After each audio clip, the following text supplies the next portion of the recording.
Hi guys, welcome to this session. इस session में हम लोग कुछ बहुत ही इम्पोर्टेंट वर्ड्स करेंगे एसएससी और बैंक के एग्ज़ाम्स को ध्यान में रखते हुए।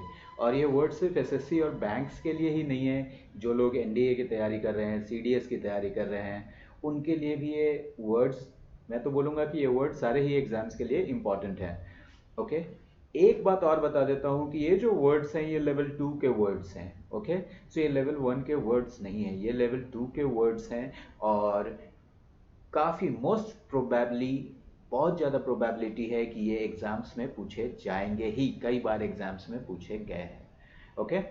सो without wasting further time, let me move ahead to this. Okay. So, the first word which we have is apocalypse. Now friends, apocalypse का मतलब क्या है? The total destruction of this world. Total destruction of the world. Of the world. अब ये देखो, ये news हम लोगों ने कहाँ पे पढ़ा है एपोकैलिप्स का? कि जब कोरोना का टाइम चल रहा है तो क्या पूछा जा रहा है? Is it is it an echo apocalypse? Is it an apocalypse? Okay.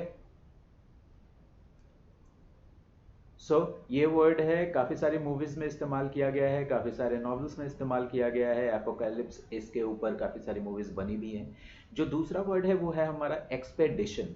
Expedition का मतलब हम लोगों ने काफ़ी किया है, इसका मैं सिर्फ आपको एग्जाम्पल लिखूंगा यहाँ पे। एक हिमालयन एक्सपेडिशन। कैसा एक्सपेडिशन? Himalayan expedition. आप समझ गए?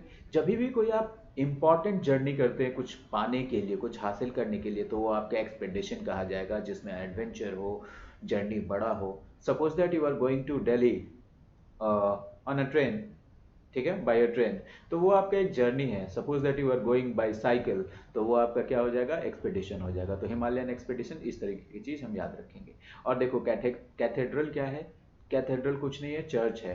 Big church, big and prominent. Okay. अब आपको बताना है प्रोमिनेंट का मतलब क्या होता है। बिग एंड प्रोमिनेंट चर्च कोई अगर एरिया में है तो उसको हम लोग क्या कहेंगे? कैथेड्रल। पिछले साल ही क्या हुआ था? France, Notre dam cathedral. क्या नाम था उस कैथेड्रल का? Notre dam. इसमें क्या हो गया था? बहुत ही बड़ी आग लग गई थी। एंटीक्विटी। एंटीक्विटी का मतलब अगर आप डिक्शनरी में देखेंगे तो इसको एंशिएंट टाइम्स से डिफाइन किया गया है। एंशिएंट टाइम्स, काफ़ी पुरानी जो चीज़ें हैं उन सब चीज़ों के लिए एंटीक्विटी का इस्तेमाल किया जाता है। डिक्शनरी में ग्रीक और ग्रीक सिविलाइजेशन की बात की जाती है। इंडिया के कॉन्टेक्स्ट में आप वो कर सकते हैं। रेटिन्यू, दिस वर्ड, इसका मतलब होता है, देखो, ग्रुप ऑफ ऑफिसर्स और group of persons. Group of persons किसके लिए? To help an important person. To help an important person. जैसे हमारे प्राइम मिनिस्टर जाते हैं, आप देखते हैं उनके साथ पूरा एक ऑफिसर्स का टीम होता है, पूरे ही ऑफिसर्स का टीम होता है। तो वो क्या करते हैं? हेल्प करते हैं हमारे प्राइम मिनिस्टर को। तो उसी को रेटिन्यू कहा जाता है। ओके। तो रेटिन्यू क्या हो जाएगा? एक नाउन हो जाएगा। ऑलराइट। कैथेड्रल क्या हो जाएगा? एक नाउन हो जाएगा। एक्सपेडिशन, अब आप सोचो ये वर्ब होगा कि नाउन होगा? मैं बोलता हूँ ये नाउन होगा। क्यों? क्योंकि एक्सपेडिशन पे जाना इज अ वर्ब। एक्सपेडिशन जो है वो पूरा जो आप प्रोसेस कर रहे हैं उसका नाम दे दिया गया expedition. Similarly apocalypse is a noun, the total destruction of the world. Conduit, अब देखो कॉन्ड्विट का मैं आपको एक डायग्राम बना के दिखा देता हूँ। अगर आपने घर में बिजली के पाइप्स खरीदे हैं तो उसके ऊपर लिखा रहता है क्या? कॉन्ड्विट पाइप। क्यों? क्योंकि कॉन्ड्विट पाइप एक ऐसा चीज होता है जिसके अंदर से होकर तार गुजरता है। तो कोई भी एक ऐसा चीज जिसके अंदर से होकर कोई चीज गुजर रही हो तो वो कॉन्ड्विट हो गए। अब ये देखो एक और पाइप है जिसके अंदर से क्या? वाटर फ्लो हो रहा है, तो ये भी कॉन्ड्विट पाइप कहा जाएगा। ओके। ये तो हो गया इसकी बात। अब अगर कोई पर्सन है, या फिर कोई ऑर्गेनाइजेशन है, या फिर कोई नेशन है जो इधर से उधर इंफॉर्मेशन ट्रांसफ़र करता है। क्या करता है? इंफॉर्मेशन ट्रांसफ़र करता है। तो उसको भी हम लोग कॉन्ड्विट नेशन कह सकते हैं, कॉन्ड्विट ऑर्गेनाइजेशन कह सकते हैं। आपको बताना है इंफॉर्मेशन कैसा नाउन है। ओके। ल्यूक्रेटिव, अब देखो सबसे पहले मैं इसको लिख देता हूँ कैसा चीज़ आपको मिलेगा। ल्यूक्रेटिव ऑफर, और ये 99% ऑफ द टाइम जॉब्स से रिलेटेड बातों के लिए इस्तेमाल किया जाता है। Suppose that you are being offered a job, आपको एक जॉब ऑफर किया जा रहा है, ओके, जिसमें अच्छा सैलरी है, अच्छा सैलरी पैकेज है, अच्छे पर्क्स हैं, ग्रोथ अपॉर्चुनिटी अच्छा है, तो आप उसको कैसा ऑफर बोलेंगे? Lucrative offer. Okay. Now we have got template. Template आपने देखा होगा मोबाइल में, जब आप वर्ड पे काम करते हो या इस तरह का कोई पीडीएफ बनाते हो तो टेम्पलेट्स मिलता है। टेम्पलेट्स का मतलब मॉडल, ठीक है ना। अगर हम कहते हैं Bihar is a template of development, so guys, तो यहां पे टेम्पलेट का मतलब क्या हो गया? मॉडल। और ये स्टेटमेंट, दिस इज sarcasm। क्या है ये? sarcasm। Now you have to tell me the meaning of sarcasm in the comment box. ये जो वर्ड है 9th नंबर पे, रिपंजेंस। रिपंजेंस का मतलब होता है कि बहुत ही ज़्यादा डिस्गस्ट किसी के लिए होता है। सबसे पहले तो मैं इसको लिख देता हूँ, इंटेंस डिस्गस्ट। कैसा डिस्गस्ट? Intense disgust. इंटेंस का आपको मतलब पता है? तीव्र, बहुत ही ज़्यादा।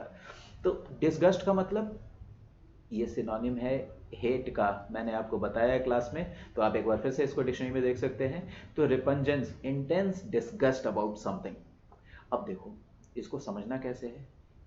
पंजेंट, पंजेंट, पंजेंट क्या होता है? स्मेल होता है। आपने केमिस्ट्री लैब में जरूर कोई केमिकल बनाया होगा जिसका क्या होता है? पंजेंट स्मेल होता है, ठीक है ना। जिस तरह एसिटिक एसिड का कैसा स्मेल अरोमा होता है, स्वीट, उसी तरह इसका पंजेंट स्मेल। पंजेंट स्मेल मतलब जैसे सड़े हुए अंडे का स्मेल हो गया।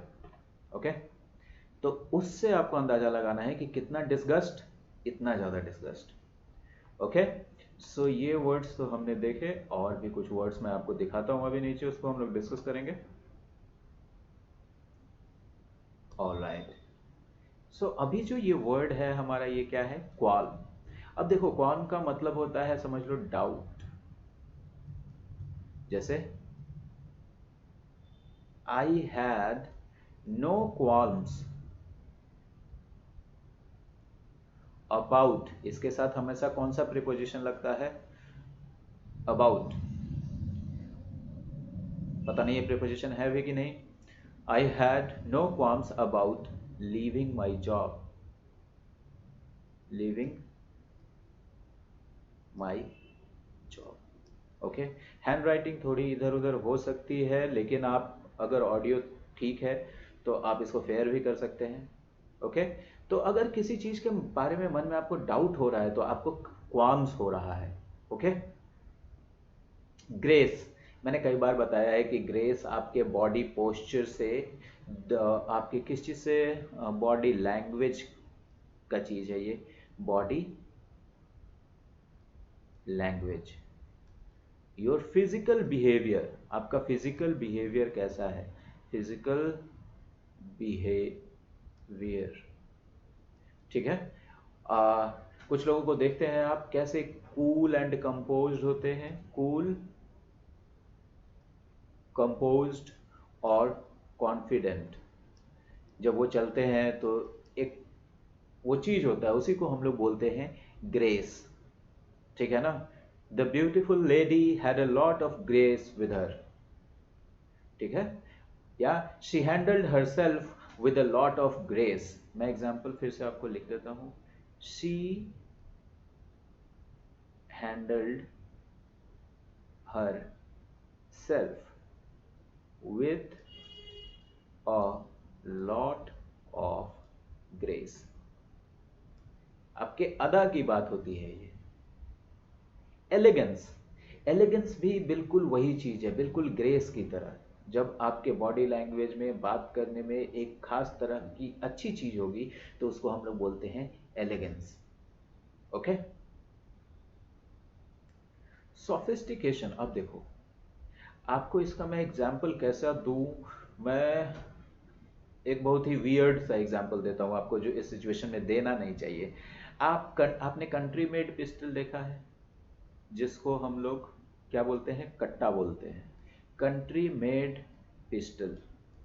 आई should not give this example being a teacher, but I am more of a friend than a teacher. So ये एग्जाम्पल से मेरा काम क्या है, आपको सिर्फ समझाना। कंट्री मेड पिस्टल देखा है आपने, और आपने ये वेपन देखा है AK-47, इसके बारे में मैं आपको बता चुका हूं। तो कंट्री मेड वेपन कैसा हो गया, क्रूड। क्रूड मतलब जिसमें बहुत रिफाइनमेंट की जरूरत है। क्रूड ऑयल आपको पता है ना, कच्चा तेल। और ये कैसा वेपन हो गया, सोफिस्टिकेटेड वेपन। कैसा, सोफिस्टिकेटेड वेपन। आप समझ रहे हैं ना, ये कितना हाई फाई टेक्नोलॉजी से लैस, और ये कितना क्रूड। तो ऐसी चीज को हम लोग बोलते हैं सोफिस्टिकेशन। ये चीज हो गया सोफिस्टिकेशन। अब आप देख लो यहाँ पे, there is a village man, village man, okay, and there is an officer, okay. अब ये भाई साहब थोड़ा तो क्रूड होंगे, और इनको ज़्यादा सोफिस्टिकेशन से कुछ लेना भी नहीं है, ज़्यादा ऑनेस्ट आदमी है ये। और ये कैसे होंगे, सोफिस्टिकेटेड होंगे, ठीक है ना। कांटे और चम्मच से खाएंगे, और ये, इनको कांटे और चम्मच की कोई ज़रूरत नहीं है। So this is sophistication. मैंने भी आपको बहुत ही कच्चे तरीके से समझाया है, ठीक है ना, और इसको अन्यथा लेने की ज़रूरत नहीं है। और प्रेटेंस, ठीक है ना। प्रेटेंस का मतलब होता है ढोंग, दिखावा, ओके। मैं हिंदी में लिख देता हूं, ये दो लिख दिया मैंने, ढोंग, ओके। तो प्रेटेंस। पेरिलस, पेरिलस कोई चीज कब होता है, जब वो फुल ऑफ डेंजर होता है, फुल ऑफ डेंजर। मैंने आपको मतलब बता दिया। अब मैं बताता हूं जो रियल वर्ड है वो क्या है, पेरिल। पेरिल का मतलब ही होता है danger, okay. Perils of not following social distancing, मतलब dangers of not following social distancing. तो पेरिल से क्या बन गया, पेरिलस बन गया, ठीक है ना। तो किसी टास्क में क्या हो सकता है, पेरिल हो सकता है, डेंजर हो सकता है, खतरा हो सकता है, नाउन हो सकता है।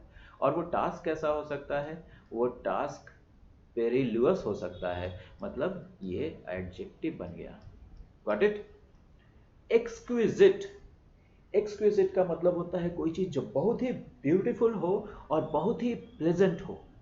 एक्सट्रीमली, कैसा, एक्सट्रीमली, और क्या, ब्यूटीफुल, ब्यूटीफुल, ठीक है। और उसके साथ साथ प्लेजेंट, एक्सक्विजिट, ठीक है ना। इसको क्या बोलेंगे, एक्सक्विजिट बोलेंगे। और सेरेंडिपिटी, ये मैंने आपको कई बार बताया है क्लास में। सेरेंडिपिटी, अगर किसी संयोग से, कोई बढ़िया टाइमिंग से आपको कोई बहुत ही अच्छी चीज हासिल हो जाए, तो आपको वो कैसा फीलिंग होता है, वो सेरेंडिपिटी का फीलिंग होता है, ओके। अब मैंने आपको बताया था कि मैं पौंडीचेरी, देयर वाज अ बीच जिसका नाम ही था क्या, serendipity, and it was really very very beautiful beach, very beautiful beach, very few people, very few people, very clean, very clean and really beautiful beach। इसीलिए उसका नाम क्या रख दिया, सेरेंडिपिटी। और जब मुझे पता चला सेरेंडिपिटी नाम है इसका, मैंने बोला कि एकदम 100% सही नाम है। तो सेरेंडिपिटी को आप डिक्शनरी में देखेंगे और ऐसे याद रखेंगे कि सेरेंडिपिटी बीच था और वो बहुत ही अच्छा था और भाग्यवश मिल गया, ओके। तो this was all of it in this video. It may be a short video, so इस वीडियो में I need your comments, I need your suggestions, so please give your suggestions, okay, कि आपको audio clear है, video clear है। ऐसे words और भी करेंगे हम लोग, we will do lot of practice about this। so सबसे पहले आप जो ये चीज़ है इसका आप क्या कर लो, एक स्क्रीनशॉट ले लो 1 to 9 का। आप अगर ये स्क्रीनशॉट ले लोगे, इसके बाद मैं इसको नीचे स्क्रॉल करूंगा, अब दूसरे पेज का भी, दूसरे स्क्रीन का भी स्क्रीनशॉट ले लो। ओके, आई होप आपने स्क्रीनशॉट ले लिया होगा। सो अब ये बच गया है और इसका स्क्रीनशॉट ले लो, आप खुद भी फेयर कर लेना। और मैं क्या करूंगा, इसका वर्ड फॉर्मेट इसके डिस्क्रिप्शन में अपलोड कर दूंगा, आप वहां से डाउनलोड भी कर सकते हैं। Okay, so keep revising, keep practicing, and I end this video on this note. Okay.